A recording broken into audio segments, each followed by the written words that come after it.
গাড়িটা রাখছিলাম পার্কিংয়ে, এখানে কেবেলটা পাকাইছিল। এটা পাকাইতে পাকাইতে কেবেলটা ছিঁড়ে ফেলাই দিচ্ছিল। এই যে কেবেলটা, এই কেবেলটা ছিঁড়ে গেছে,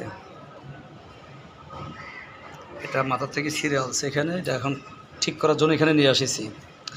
এটা এখন ঠিক করার জন্য এখানে মুন্না ভাইয়ের কাছে নিয়ে এসেছি, এটা ঠিক করবেন উনি।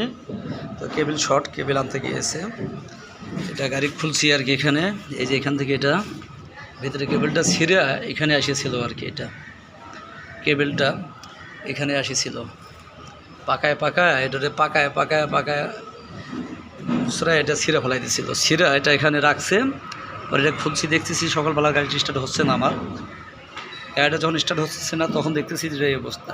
পরে ততক্ষণে কি মিস্ত্রির খবর দিলাম, মিস্ত্রি আসলো, দেখলো যে এটা ভাই নিয়ে আসেন, ঠিক করে দিয়েছি। এখন কেবেলের জন্য গেছে, কেবেলটা লাগাইলে তারপরে হয়তো বা আমি আবার এটা চালাইতে পারবো।